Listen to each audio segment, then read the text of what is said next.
हुमा साहिबा, कहिएगा कि सूरत हाल तो कशीदा होती जा रही है। अगर हम 1 महीने पहले की बात करें तो मुज़ाकरात हो रहे थे और ऐसा लग रहा था कि हो सकता है मुज़ाकरात कामयाब हो जाएं अमरीका और ईरान के दरमियान। लेकिन अब सूरत हाल ये है कि अमरीका और ईरान आमने सामने हैं और ऐसा लग रहा है कि जंग शुरू हो गई है। तो सूरत हाल को किस तरफ जाता हुआ देख रही हैं आप? ईरान के पास तो शुरू में भी स्लिम ऑप्शन थी हमेशा से ही, लेकिन ईरान अब दिहाइयों से इस वेस्टर्न अग्रेशन और वेस्टर्न प्रेशर को बहुत बखूबी एड्रेस करता है।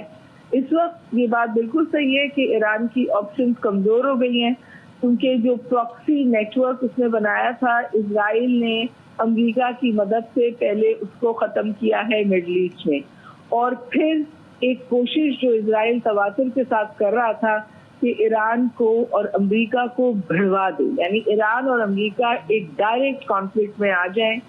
ये इजराइल को सूट करता है। और आप देखेंगे पूरी सूरत हाल शुरू कहाँ से हुई है। ये पूरी सूरत हाल शुरू हुई है इस बात से, अमेरिका ईरान के साथ जीओसीपी को दोबारा रिवाइव कर रहा था, न्यूक्लियर टॉक्स में दोबारा जा रहा था। उसको सबरताज करने के लिए पहले इजराइल ने ईरान पर अटैक किया, और फिर मेरा ख्याल है जो भी बैकडोर डिप्लोमेसी हुई उसमें इजराइल ने प्रेसिडेंट ट्रंप को ये कन्विंस कर लिया है अब कि कोई कॉन्वर्सेशन नहीं हो सकती। और ये इसलिए हुआ जब इजराइल को बहुत सख्त जवाब ईरान ने दिया और ईरान के शहरों को इजराइल के टारगेट किया।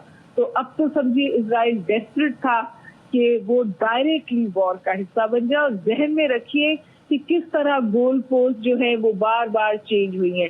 पहले उन्होंने कहा हम तेहरान को तबाह बर्बाद कर देंगे, उसके बाद उन्होंने कहा हम रिजीम चेंज कर देंगे, और फिर तीसरा उन्होंने थर्ड टियर पे उन्होंने कहा कि हम सिर्फ न्यूक्लियर प्रोग्राम खत्म करना चाहते हैं। और वहां उन्होंने अब अमेरिका को इंगेज कर इजराइल ने ईरान और अमेरिका को आमने सामने खड़ा कर दिया। पीछे तो पहले भी जाहिर है ये सब कुछ हो रहा था। ईरान की तरफ से एक वाज़ेह स्टेटमेंट आया है कि हम जो नुकसान है वो बहुत कम है और हम दोबारा इसको जारी रखेंगे।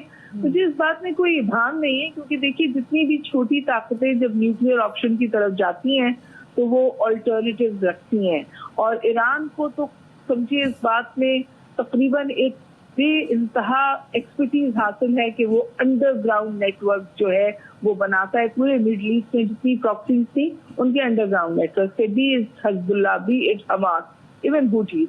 तो आई लार्जली थिंक कि वहां से जो मेजर उनकी सलाहियत होगी उसको उन्होंने हटा दिया होगा। लेकिन अमेरिका ने इस अटैक में अगर आप ध्यान कीजिए तो बहुत एलिमेंट ऑफ सरप्राइज रखा है। कल तक वो निगोशिएशंस की बात कर रहा था और आज अर्ली आवर्स में ये अटैक हुआ है। बहरहाल मेरा ख्याल है कि जंग फैल गई है, मिडल ईस्ट से बाहर आ गई है, और आप खतरनाक सबबंदियां देखेंगे।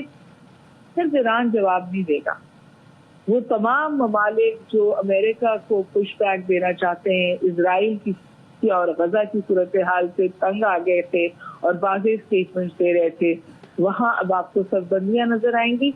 और मेरा ख्याल है कि अब सबबंदियां खतरनाक होंगी, क्योंकि या तो आप इस किस्म के अग्रेशन की इजाजत दे सकते हैं, और जो भी आउट ऑफ लाइन हो एज पर अमेरिकन और इजरायली माइंडसेट, उसको फोर्सफुली अग्रेशन से बगैर किसी इंटरनेशनल लॉ, बगैर किसी ह्यूमैनिटेरियन लॉ को सामने रखे हुए पनिश किया जाए। ये मैसेज अमेरिका ने इस वक्त पूरी दुनिया को दिया है। यूएन एंगेज नहीं हुई, कोई वार्निंग शॉट्स नहीं फायर हुए, एक हुक्म दिया गया, जब हुक्म की तामील नहीं की गई तो सजा दी गई। जंग का फैलना मुश्किल है। अमेरिका ने जरूर इस बात का कॉस्ट बेनिफिट एनालिसिस किया है कि कौन उसको डिफाइंस दे सकता है, लेकिन ये भी तो हो सकता है ना जी कि जो पहले बात आई थी कि अब अमेरिकन टारगेट्स वनरेबल हो गए, क्योंकि अमेरिकन टारगेट्स आउटसाइड अमेरिका को ईरान का टारगेट करना अब जस्टिफिकेशन है उसके लिए मौजूद। और दूसरी बात यह है कि अभी तक ईरान ने स्ट्रैटेजिक रिस्ट्रेंट का मुजाहरा किया है और जंग को पानी की सी लेन्स पर नहीं ले गया है। तो अगर ये जंग को सी लेन्स पर ले जाता है और बंद कर देता है चोक पॉइंट्स, तो पूरी दुनिया का ट्रेड रुकेगा जी, ऑलरेडी इम्पैक्टेड है। तो आई थिंक, और आपको पता है कि यूएन सेक्रेटरी जनरल ने कहा है कि भाई this is uncalled for, back of, but I think बहुत बहुत खतरनाक सिचुएशन है। और अब ये बात मजाक या इबाहम नहीं लगती कि हम तीसरी जंगे अजीम की तरफ बढ़ रहे हैं। और ट्रम्प का अपना जो अंदर उसका सपोर्टर है वो उनकी इस फिकल एटीट्यूड से बहुत परेशान है। वो कहते कुछ हैं, करते कुछ हैं। उन्होंने जब अमेरिका को एक तीसरी जंग में मुलव्वस किया है और इसकी रिपरकशंस तो मेरे ख्याल है कि हम और आप देखेंगे और सब नुकसान उठाएंगे, पूरी दुनिया नुकसान उठाएगी। सप्लाई चेन रुक जाए। ऑलरेडी आपको पता है कि 2-3 दिन से बार बार एयर स्पेसेस के हवाले से सवाल उठ रहा था। और अगर सी लेन से ये जंग चली जाती है तो सी लेन पर भी ईरान को महारत हासिल है। और ईरान दिहाइयों से इस पॉइंट का इंतजार किया है क्योंकि ईरान एक्सपेक्ट करता था कि ये होगा। उसने कई चेयर्स बनाए थे अपने आप को डायरेक्ट कॉन्फ्रंटेशन से दूर रखने के लिए। अब ईरान अमेरिका और इजराइल के साथ डायरेक्ट कॉन्फ्रंटेशन में है।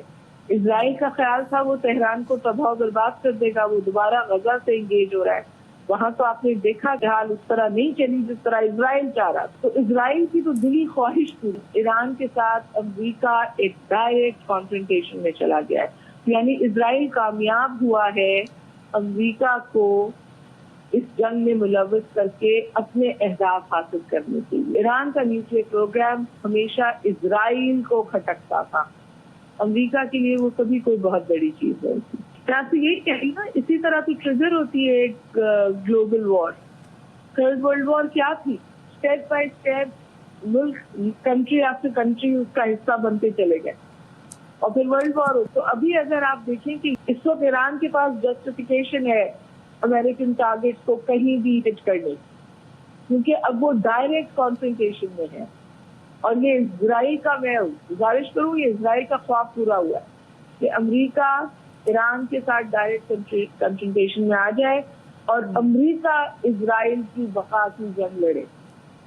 इस बगायत ओल अमेरिका को और दुनिया को ले आया है। अब देखना ये है कि सूरत हाल किस तरह अनफोल्ड होती है, क्योंकि गजा में तो हमने देख लिया कि इजराइल को कोई नहीं रोक पाया।